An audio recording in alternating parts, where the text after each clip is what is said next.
ఆ మహాశివరాత్రి మాఘమాసంలో వచ్చేటటువంటి కృష్ణపక్షంలో అర్ధరాత్రి వేళటికి చతుర్దశి పరివ్యాప్తమైతే దాన్ని మహాశివరాత్రి అని పిలుస్తారు. మనకి దక్షిణాయనం ఉత్తరాయణం రెండు ఆయనములు. ఇందులో శ్రావణ మాసంలో బహుళపక్షంలో వచ్చేటటువంటి అష్టమి తిథి నాటి అర్ధరాత్రి వేళ కరచరణాదులతో కృష్ణ పరమాత్మ ఆవిర్భవించారు. ఆయన అర్ధరాత్రి రావడానికి కారణం జగద్గురువై లోకమునకు అజ్ఞానపు చీకట్లు పోగొట్టి దేశకాలములతో సంబంధం లేకుండా అందరూ తరించడానికి వీలైనటువంటి ప్రస్థానత్రయంలో ఒకటైనటువంటి భగవద్గీతని ఇచ్చారు. మళ్ళీ అక్కడ నుంచి 6 నెలలు లెక్క పెడితే మాఘమాసం వస్తుంది. శ్రావణం నుంచి భాద్రపదం, ఆశ్వయుజమాసం, కార్తీకం, మార్గశీర్షం, పుష్యం, మాఘం. ఈ 6 నెలల్లో 6వదైనటువంటి మాఘమాసంలో వచ్చినటువంటి కృష్ణపక్ష చతుర్దశి అర్ధరాత్రి వేళ పరమశివుడు లింగాకారంగా ఆవిర్భవించాడు. అది ఎంత పెద్ద లింగము అంటే యజుర్వేదం దాని గురించి మాట్లాడింది. ఆ పాతాళ నభస్థలాంత భవన బ్రహ్మాండమావిస్ఫురత్ జ్యోతిస్ఫాటిక లింగమౌళి విలసత్పూర్ణేందు వాంతామృతై అస్తోకాప్లుతమేకమీశమనిశం రుద్రాను వాకాన్ జపన్ ధ్యాయేత్ ఈప్సిత సిద్ధయే ధ్రువపదం విప్రోభిషించేచ్చివం బ్రహ్మాండ వ్యాప్త దేహ భసిత హిమరుచాభా సమానా భుజంగై కంఠే కాళాః కపర్దా కలిత శశికళాశ్చండ కోదండహస్తా త్రిక్షా రుద్రాక్షమాలా సులలిత వపుష శాంభవా మూర్తిభేదా రుద్రాశ్రీ రుద్రసూక్త ప్రకటిత విభవాన ప్రయచ్చస్తు సౌఖ్యం అంది. పాతాళం కన్నా కింద నుంచి పైన ఉన్నటువంటి అంతరిక్షం కన్నా ఇంకా పై వరకు ఒక జ్యోతిర్లింగము ఆవిర్భవించింది. అర్ధరాత్రి వేళ బాగా కంటిని ఆకర్షించేది ఏది అంటే జ్యోతి. శ్రావణ మాసంలో అర్ధరాత్రి వేళ జ్యోతిస్వరూపుడై జగదాచార్యుడై కరచరణాదులతో కృష్ణ పరమాత్మ వచ్చారు. 6 నెలల తరువాత అర్ధరాత్రి వేళ కరచరణాదులు లేవు, కానీ ఒక రూపం ఉన్నది. అందుకే అరూపరూపి అంటారు శివలింగాన్ని. అంత పెద్ద శివలింగం జ్యోతిస్వరూపంతో ఆవిర్భవించింది.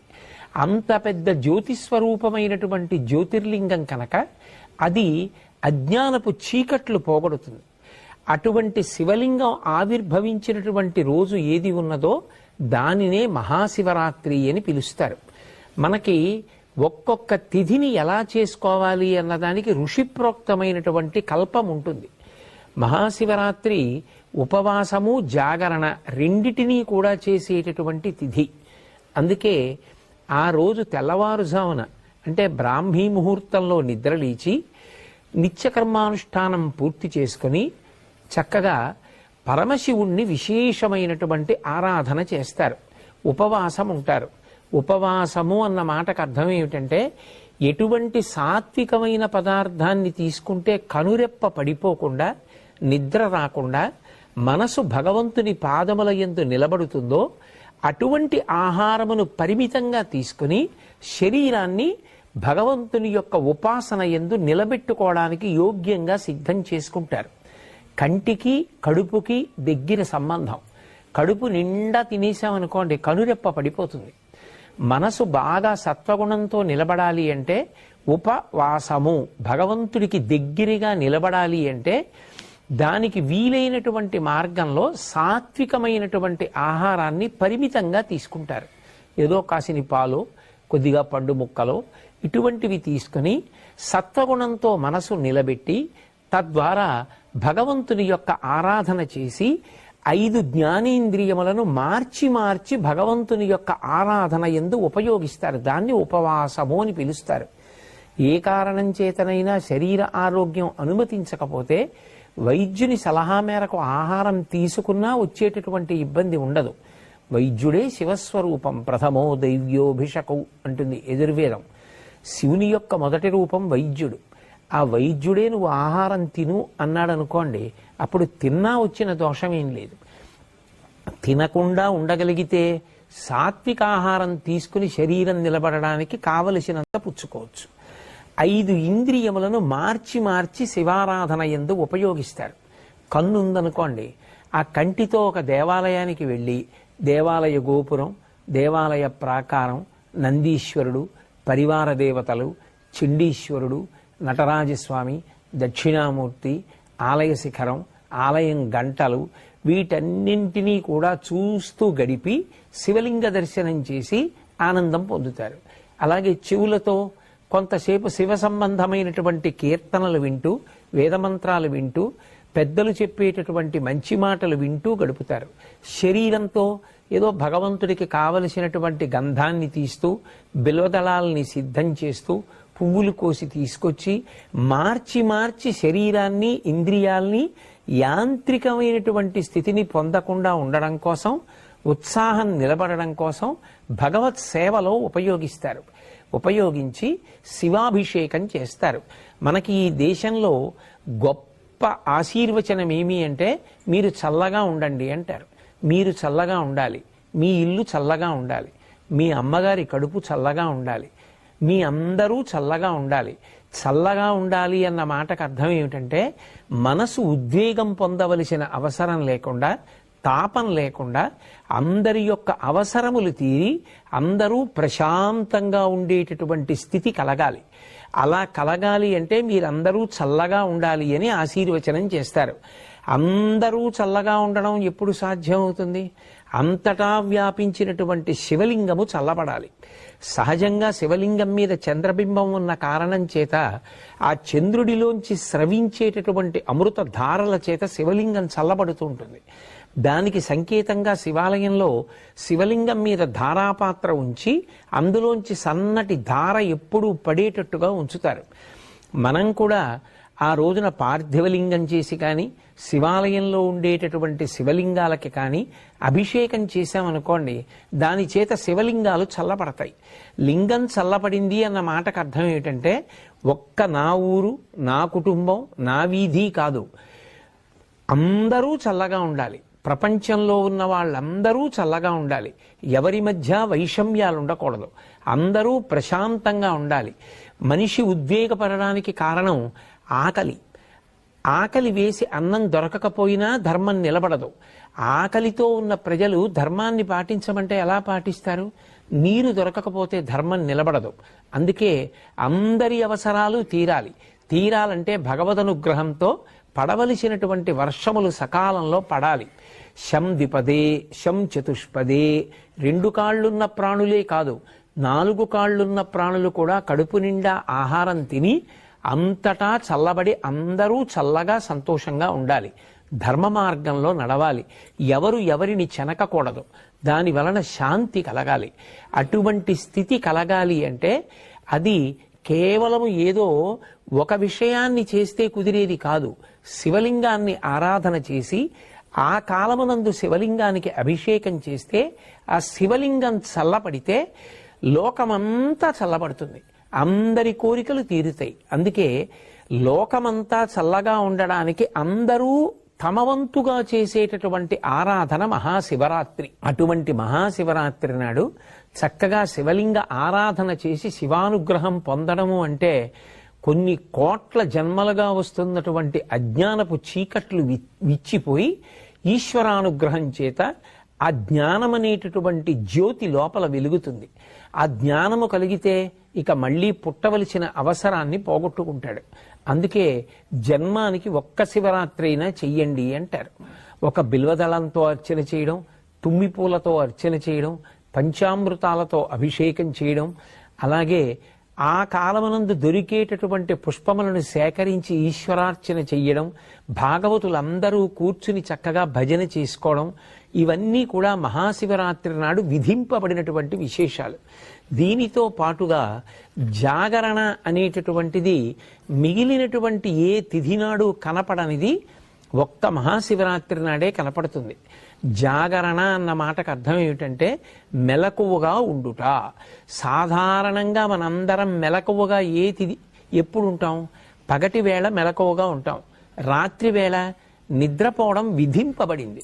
నిద్రపోవాలి తప్ప నిద్రపోకుండా తెలివిగా ఉండకూడదు.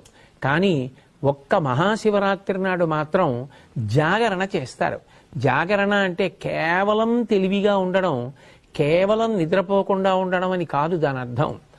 జాగరణ చేస్తున్నాడు అన్న మాటకు అర్థం ఏమిటంటే ఆ రోజున మెలకువగా ఉన్నాడు అంటే తనని తాను పరిశీలిస్తున్నాడు, జాగ్రత్త పడుతున్నాడు. ఎందుకు మెలకువగా ఉన్నాడు అంటే ఏదైనా తనని పట్టుకోకూడనిది వచ్చి పట్టుకుంటుందేమో అని జాగ్రత్త పడుతున్నాడు. ఎక్కడి నుంచి వచ్చి పట్టుకుంటుంది అంటే ఏదో బయట నుంచి వచ్చి పట్టుకునేది కాదు. కొన్ని కోట్ల జన్మల నుంచి మళ్లీ పుట్టి మళ్లీ చచ్చి మళ్లీ పుట్టి మళ్లీ చచ్చి జనన మరణ చక్రమనందు తిరగడానికి కారణం అరిషడ్వర్గములకు వశం కావడం. కామక్రోధ లోభ మద మోహ మాత్సర్యములనేటటువంటి 6 శత్రువులు ఎక్కడో ఉండరు, ఇక్కడే కూర్చుని ఉంటారు. కామక్రోధశ్చ లోభశ్చ దేహే తిష్టంతి తస్కరాహ జ్ఞానరత్నాపహారాయ తస్మాత్ జాగ్రత్త జాగ్రత్త అంటారు. ఎప్పుడూ జాగ్రత్తగా ఉండు. అవి ఎప్పుడు పైకి లేస్తాయో తెలీదు. కామము, క్రోధము, లోభము, మదము, మోహము, మాత్సర్యము అనబడేటటువంటి 6 శత్రువులు కొంచెం ధ్యానం చేసి కొంచెం భక్తిగా ఉందామని ప్రయత్నం చేసేటప్పటికీ లోపల నుంచి ఆ శత్రువు పైకొచ్చి ఆ ఉపాసనని ధ్వంసం చేసి మనిషిలో రాక్షసత్వం కలిగేటట్టు చేస్తాడు. ఒక రాత్రంతా జాగరణ చేయడము అన్న మాటకు అర్థం ఏమిటంటే ఇటువంటివి తన దరికి చేరకుండా ఉండడానికి జాగ్రత్త పడడాన్ని అభ్యాసం చేస్తాడు. వీటన్నిటికీ విరుగుడేమిటి అంటే అవి మనని పట్టుకున్నాయి, మనం దాన్ని పట్టుకోలేదు. కామం నన్ను పట్టుకుంది, కామాన్ని నేను పట్టుకోలేదు. కోపం నన్ను పట్టుకుంటుంది, కోపాన్ని నేను పట్టుకోలేదు. లోభం నన్ను పట్టుకుంది, నేను లోభాన్ని పట్టుకోలేదు. అవి నన్ను వదిలిపెట్టాలంటే దానికి పరిష్కారం ఏమిటంటే ఏది చూస్తే దానికి చికాకు కలుగుతుందో అది కనపడితే అది వదిలేస్తుంది. ఉదాహరణకి జలగ పట్టుకుందనుకోండి, నెత్తురు తాగేస్తూ ఉంటుంది. మీరు జలగ పట్టుకుందని దాన్ని వదిలించుకుందామని పట్టుకుని లాగారనుకోండి, సాగుతుంది తప్ప వదలదు. అందుకే వీడు జలగలా సాగుతున్నాడు రా అంటారు.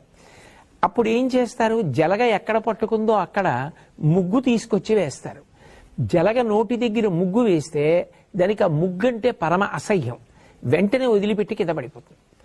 ముగ్గు తగిలితే జలగ వదిలిపెట్టేసినట్టు భగవత్ సంబంధమైన విషయములు ఏవి లోపలికి వెడుతున్నా ఇవి పైకి లేవవు. అగ్ని పైకి లేస్తోందనుకోండి, దీప్తమగ్ని వివాంభస అంటారు. నీరు పోశారనుకోండి అగ్ని చల్లారిపోతుంది. నెయ్యి పోస్తే అగ్ని పైకి లేస్తుంది. కోరికలు తీర్చుకున్న కొద్దీ కోరికలు విజృంభిస్తాయి.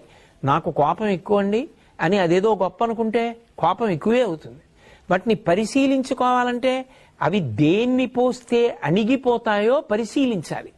ఆ పరిశీలించేటటువంటి రాత్రి ఏది ఉందో, ఏనాడు నువ్వు మెలకువగా ఉండి ఏవి నిన్ను అజ్ఞానపు చీకటిలోకి నెట్టేస్తున్నాయో వాటిని పరిశీలించేటటువంటి రాత్రికి జాగరణమని పేరు. ఆయన జ్ఞానజ్యోతి అయి ఆవిర్భవించినటువంటి పరమ పవిత్రమైన తిథి. ఆ రోజున మనం పరిశీలించడం మొదలు పెడితే మనకి శివానుగ్రహం కలుగుతుంది. ఆయన వచ్చిందే అందుకు. నేను నిన్ను శివుణ్ణి చేస్తాను, నీకు వీటిని గెలవడానికి మార్గాలు నీకే తట్టేటట్టుగా చేస్తానంటాడు. ఒకడు అప్పటి వరకు కోపం గొప్ప అనుకున్నాడు. ఒకరోజు జాగరణ చేసి బాగా ఆలోచించాడనుకోండి, తెలుస్తుంది కోపం వల్ల ఏమి సాధిస్తాను. ఒకవేళ నేను బలవంతుడనై కోపము చేత అవతలవాణ్ణి శాసించినా అది తాత్కాలికం, వాడు మళ్ళీ ఎప్పుడోప్పుడు తిరగబడతాడు. కానీ ప్రేమ చేత జయించింది శాశ్వతం. అందుకే కోపం కన్నా ప్రేమ గొప్పది అని తెలుసుకున్నాడు. కోపము నన్ను పాడు చేస్తోంది. నేను కోపంతో ఎవరినైనా ఏమైనా అంటే వారు దాన్ని తీసుకోకపోతే అది వారినేం చేయదు. కానీ కోపంతో దుర్భాషలాడి నేను పాపం మూట కట్టుకుంటున్నాను. అందుకే కోపము శత్రువు, దీన్ని నేను దగ్గరికి రానివ్వకూడదు.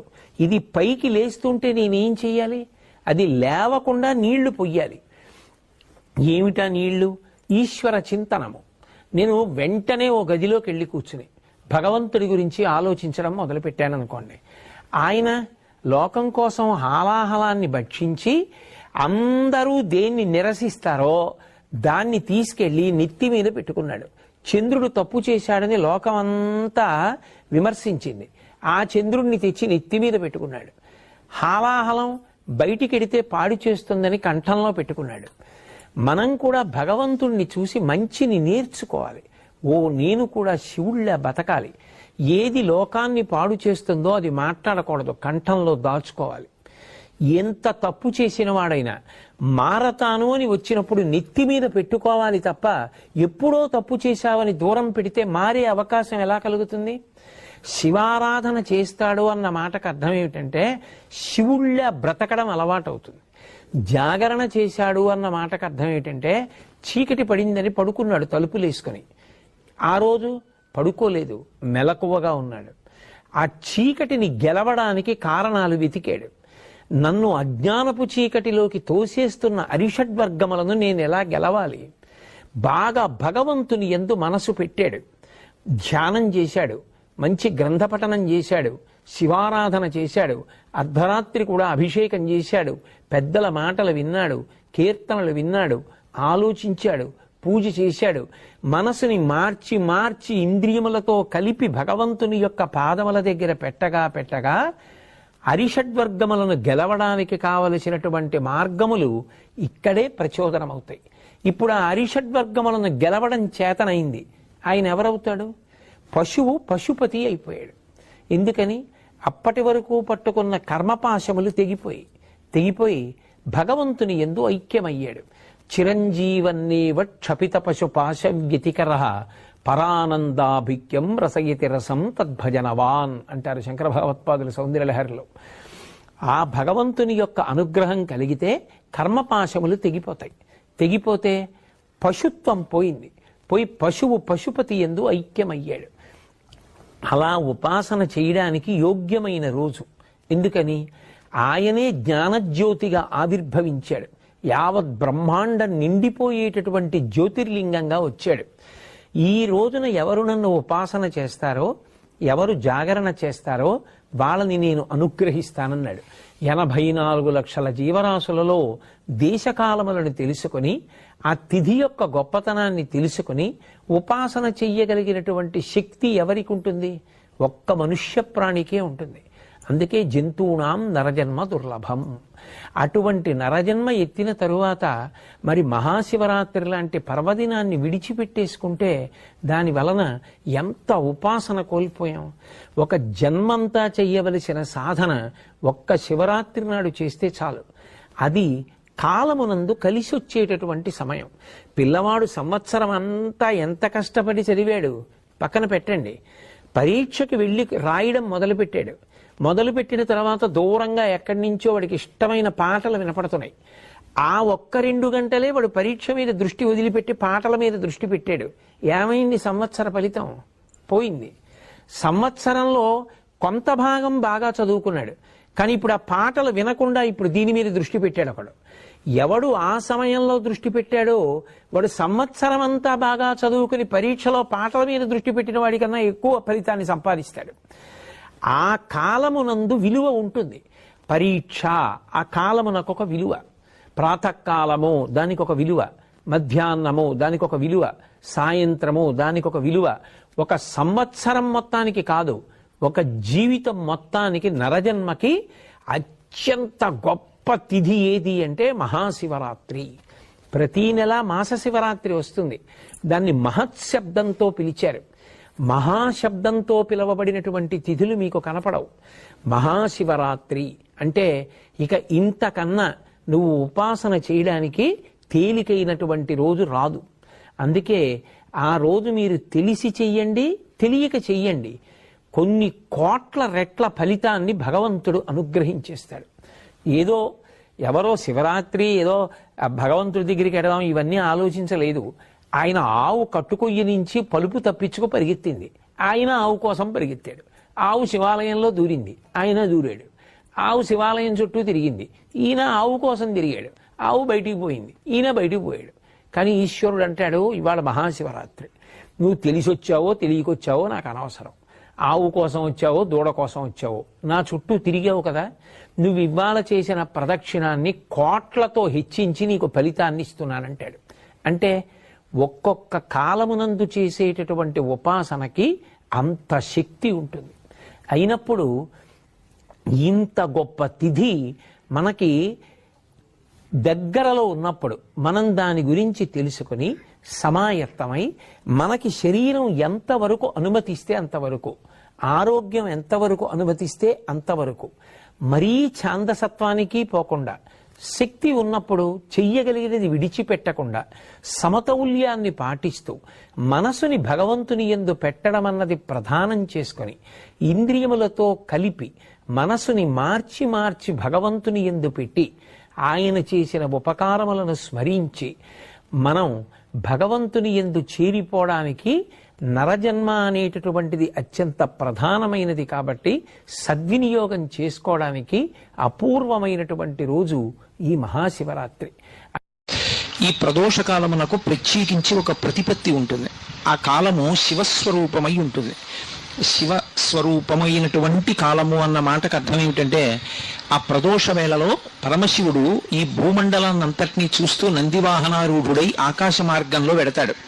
ఆయన వెడుతున్నప్పుడు ఆయనతో పాటు ప్రమదగణాలన్నీ కూడా వెడతాయి.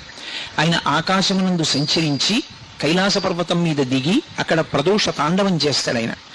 అందుకే దేవతలందరూ కూడా ప్రదోష వేళలో శివాలయాన్ని చేరుకుంటారు. అందుకే ప్రదోష వేళలో ఇక ఏ దేవతా దర్శనం చెయ్యవలసిన అవసరం ఉండదు. ప్రదోష వేళలో ఒక్క శివాలయంలోకి వెళ్ళినట్లయితే అందరు దేవతల యొక్క దర్శనము శివాలయంలోనే అవుతుంది. ప్రదోష వేళలో శివాలయం వినా దర్శించడానికి అర్హత కలిగినటువంటి ఆలయం ఒక్క నరసింహస్వామి ఆలయం. విష్ణు స్వరూపంలో నరసింహస్వామి ఆలయాన్ని కూడా ప్రదోష వేళలో దర్శనం చెయ్యొచ్చు.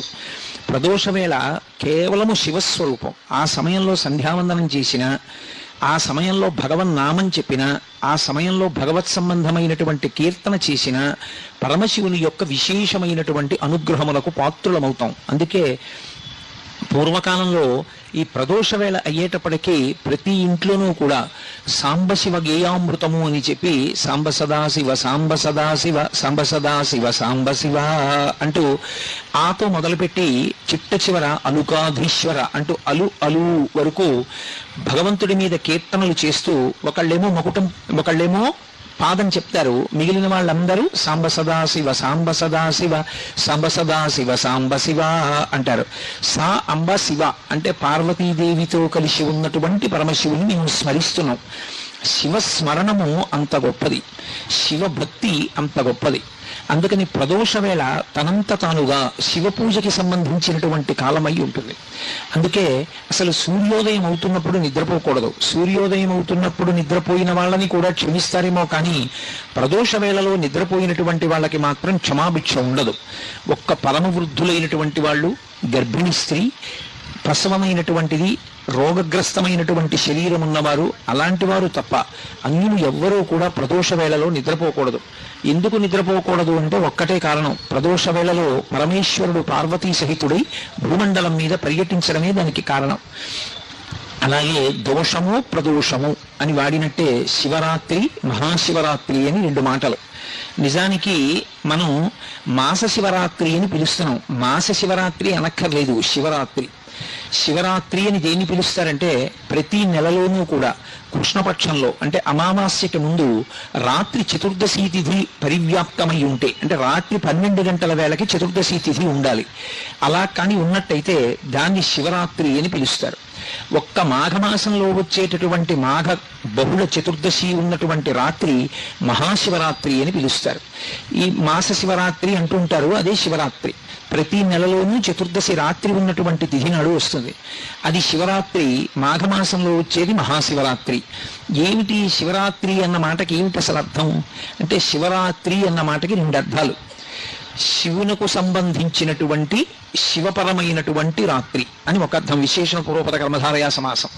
శివుని యొక్క రాత్రి షష్ఠీ తత్పురుష సమాసం. శివుని యొక్క రాత్రి శివపరమైన రాత్రి అని. ఈ చతుర్దశి తిథి బహుళపక్షంలో రాత్రి వేళ పరివ్యాప్తమై ఉంటే దానికి ఒక ప్రత్యేకమైనటువంటి లక్షణం ఉంటుంది. అది పరమమంగళప్రదమై భగవంతుని యొక్క అనుగ్రహాన్ని వర్షించేటటువంటి కాలమై ఉంటుంది. ఎందుచేత అంటారేమో, అసలు శివుడు కానిది, శివుడు లేనిది, శివుడు తాత్పర్యముగా మిగలనిది లోకంలో ఏమీ ఉండదు. సమస్తము శివుని చేతనే పరివ్యాప్తమై ఉంటుంది. అన్నీ ఆయనే అయి ఉంటాడు. అన్నీ ఆయనే అయి ఉన్నటువంటి శివుడు ఏదైనా ఇవ్వగలడు. ఆయన ఏదైనా ఇవ్వగలడు. ఏదైనా ఇవ్వడానికి నేను ఇది చేస్తేనే ఇస్తాననేటటువంటి నియమము పెట్టేవాడు కాడు. అందుకే శివ సంబంధంలో 3 మాటలు వాడతారు. ఒకటి ఆయన శివుడు, 2 సజ్జోజాత ముఖము ఉన్నవాడు, 3 అసుతోషుడు. ఈ 3 మాటలు అర్థమైతే అసలు మహాశివరాత్రి అనేటటువంటి తిథికి ఉన్నటువంటి విశేషం ఏమిటో అర్థమవుతుంది. ఆయన శివుడు. శివుడు అంటే మంగళప్రదుడు, శుభప్రదుడు, కళ్యాణకారకుడు, శోభనకారకుడు, మంగళకారకుడు అని గుర్తు. ఆయన ఎప్పుడూ భక్తులైనటువంటి వారికి మంచి చెయ్యడం వినా, ఉపకారం చెయ్యడం వినా, అపకారం చెయ్యడం అనేటటువంటిది తెలియని స్వరూపం ఏముంటుందో అటువంటి భగవత్ స్వరూపానికి శివ అని పిలుస్తారు. అందుకే అసలు శివుడు ఎన్నడూ ఇబ్బంది పెట్టడం అనేటటువంటి మాట లోకంలో ఉండదు.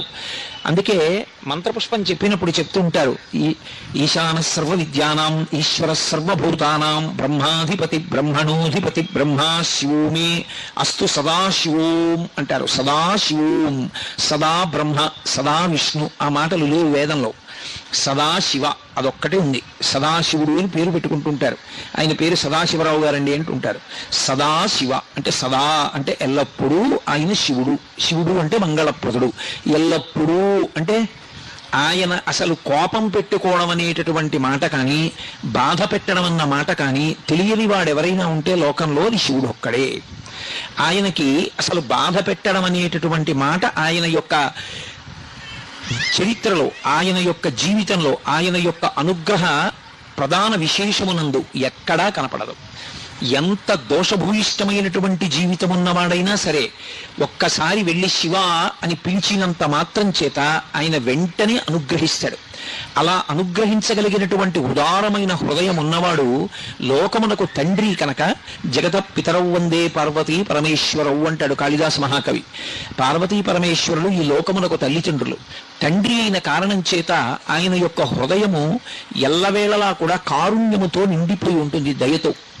ఆ దయతో ఉన్న కారణం చేత ఆయన నువ్వు ఈ తప్పు చేశావని చూడడం, వచ్చి క్షమించమని అడిగి భక్తితో నిలబడినంత మాత్రం చేత అనుగ్రహించగలిగినటువంటి పితృహృదయము కలిగినటువంటి వాడు. అలా అనుగ్రహించగలిగినటువంటి స్వరూపమై ఆయన శివుడై ఉంటాడు. శివ అన్న శబ్దానికి అర్థం ఏమిటంటే మంగళప్రదత్వము చేత శివం సుందరం సత్యం, సత్యం శివం సుందరం అని మనం మాట మాట్లాడుతుంటాం ఇప్పుడు. సత్యం అంటే సత్యం, సత్యం అంటే ఒకనాడు ఉండి ఒకనాడు లేకుండా పోయేవాడు కాడు. ఆయన ఎప్పుడూ ఉంటాడు. ఈ లోకాల మొత్తం మీద అసలు ఐదవతనం తరగడం అనేటటువంటి మాట లేనిది, అసలు కామానికి లొంగనటువంటి భర్తని పొంది ఉన్నది ఒక్క పార్వతీదేవి మాత్రమే. లోకంలో ఏ స్త్రీకైనా ఎప్పుడైనా ఐదోతనానికి ఇబ్బంది రావచ్చు, లేదా ఆమె వెళ్ళిపోయిన తరువాత అయినా భర్త వెళ్ళిపోతాడు కొంతకాలానికి.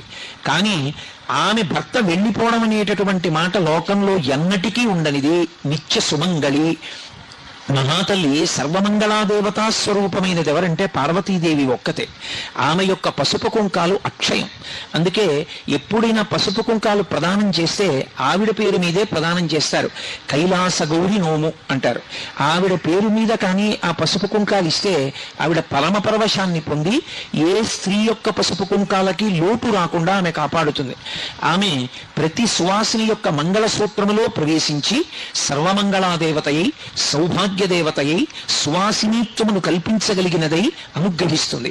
అలా అనుగ్రహించిన తల్లికి భర్తకి ఏ పోలికో ఆవిడదే పోలిక. ఆయనని పూజ చేయడం ఎంత తేలికో, ఆయన అనుగ్రహాన్ని పొందడం ఎంత తేలికో, ఆవిడ అనుగ్రహాన్ని పొందడం కూడా అంతే తేలిక. ఒక సువాసిని, ఒక పెళ్ళైనటువంటి స్త్రీ అమ్మవారి అనుగ్రహం పొందడానికి ఏం చెయ్యాలి అని అడిగారు అనుకోండి, ఆమె ప్రత్యేకంగా ఇది చేస్తేనే అమ్మవారి అనుగ్రహం కలుగుతుంది అని ఏం లేదు. అసలు లోకంలో మంచం మీద కూర్చుని ఏదీ చెయ్యకూడదు. 2 నిద్ర లేచి స్నానం చెయ్యకుండా ఏదీ చెయ్యకూడదు. 3 భార్యాభర్తల యొక్క సమాగమము జరిగిన తరువాత పగటివేళ అంటే తెల్లవారగానే స్నానం చేస్తే తప్ప ఏదీ చేయకూడదు. అటువంటిది ఆడది పెళ్ళైనటువంటి స్త్రీ రాత్రి మంచం మీద నిద్రపోయి తెల్లవారి నిద్ర లేవగానే ఒకవేళ ముందు రోజు భర్త సుఖమును అనుభవించి ఉన్నప్పటికీ కూడా మెడలో ఉన్న మంగళసూత్రాన్ని తీసి కళ్ళకద్దుకుని అమ్మవారిని స్మరించి నమస్కరించినంత మాత్రం చేత ఆమె అనుగ్రహించేస్తుంది. అందుకే లోకంలో నిద్ర లేవగానే మంగళసూత్రాలు కళ్ళకద్దుకోకుండా నిద్ర లేచేటటువంటి అలవాటు ఉన్నటువంటి సువాసిని మనకి కనపడదు. ఎప్పటికీ మంగళసూత్రం అలా మెడలోనే ఉండాలి అంటే ఆ తల్లి యొక్క అనుగ్రహం పొందడానికి ఆ మంగళసూత్రం కళ్ళకద్దుకుంటే చాలు, ఆవిడ అనుగ్రహిస్తుంది. అంతటి కారుణ్యమూర్తి ఆ యమ. అమ్మలగన్నయమ్మ ముగురమ్మల మూలపుటమ్మ చాలా పెద్దమ్మ సురారులమ్మ కడు పారడియమ్మ తన్ను లోనమ్మిన వెల్పుటమ్మల మనంబున ఉండెడి అమ్మ దుర్గమాయమ్మ కృపాబ్ధినిత్యుత మహత్వ కవిత్వ పటుత్వ సంపదల్లంటారు పోతన గారు. ఆవిడ ముగురమ్మల మూలపుటమ్మ, ముగురమ్మలకి మూలపుటమ్మ చాలా పెద్దమ్మ. ఎప్పటి తల్లు ఆ తల్లి ఆ తండ్రి వాళ్ళిద్దరూ ఇప్పుడు పుట్టిన వాళ్ళు అని చెప్పడం కుదరదు. వాళ్ళిద్దరికీ పుట్టిన తేదీ లేదు. ఈ సమస్త బ్రహ్మాండములు ఎప్పుడున్నాయో అంతకన్నా ముందే వాళ్ళు ఉన్నారు. అందుకే లలితా సహస్రనామ స్తోత్రంలో అమ్మవారికి పూర్వజ అని ఒక పేరు. జా అంటే పుట్టినది, పూర్వజ అంటే దీనికన్నా ముందు పుట్టినది. నేను ఈ పూలదండ చూపించి ఆవిడ ఎప్పుడుంది అంటే పూర్వజ ఈ పూలు పుట్టకముందు ఉంది. ఈ పూలు పుట్టిన చెట్టు దాన్ని పుట్టకముందు ఉంది. ఆ చెట్టు పుట్టిన భూమి ఆ భూమి పుట్టకముందు ఉంది. అసలు మీరేది చెప్పండి దానికన్నా ముందావిడుంది. పూర్వజ అని వదిలేశాడు వ్యాసుడు. అందుకే నువ్వు ఏది చెప్పు దానికన్నా ముందావిడుంది. అయితే ఇక్కడ ఒక చమత్కారం ఉంటుంది. మరి అంత ముందు పుట్టిన తల్లి జుట్టు తెల్లపడదా? ఎప్పుడైనా అమ్మవారిని ధ్యానం చేస్తే తెల్లటి జుట్టున్నటువంటి తల్లిని ధ్యానం చెయ్యొచ్చా అంటే ఎప్పుడూ చెయ్యకూడదు. అలా పరమదోషం. నమశివాభ్యాం నవయౌవనాభ్యాం పరస్పరాశ్లిష్టవపుద్ధరాభ్యాం నగేంద్ర కన్యా వృషకేతనాభ్యాం నమో నమ శంకర పార్వతీభ్యాం అన్నారు శంకర భగవత్పాదులు. నమశివాభ్యాం వాళ్ళిద్దరూ ఎటువంటి వాళ్ళు అంటే నవయౌవనాభ్యాం వాళ్ళు ఎప్పుడూ యవ్వనంలో ఉంటారు. యవ్వనంలో ఉంటారు అన్న మాటకు అర్థం ఏమిటి? యవ్వనంలోకి ప్రవేశించిన వ్యక్తి యొక్క జుట్టు నల్లగా ఉంటుంది, బాగా శక్తితో ఉంటాడు. ఆయనకి ఏమీ శక్తి క్షీణించడం, కళ్ళజోడు పెట్టుకోవలసిన అవసరం, జుట్టు తెల్లబడిపోవడం అలాంటివి ఏమి ఉండవు. బాగా బలంగా ఉన్నటువంటి కాలాన్ని యవ్వనం అంటారు. కానీ అందరూ యవ్వనంలోకి ప్రవేశిస్తారు. అందరికీ యవ్వనంలో ఉండాలని కోరుకుంటుంది కూడా. ఎందుకు అంటే ఒంట్లో బలం ఉంటుంది, తన పనులు తాను చేసుకోవచ్చు, 10 మందికి ఉపయోగపడవచ్చు. వృద్ధాప్యం వచ్చేసింది అనుకోండి, తానే వేరొకరి మీద ఆధారపడాలి, తాను ఎవరికి ఏం చేసి పెట్టగలడు. అందుకని ఎవరైనా యవ్వనంలో ఉండాలని కోరుకుంటారు. కానీ మనం ఉండగలమా? మనం కోరుకుంటే యవ్వనంలో ఉండలేము. కాలము యొక్క ప్రవాహమునందు మనందరి శరీరములు జర్జరీభూతములవుతాయి. అంటే శరీరం అంతా ముడతలు పడిపోయి జుట్టు తెల్లబడిపోతుంది.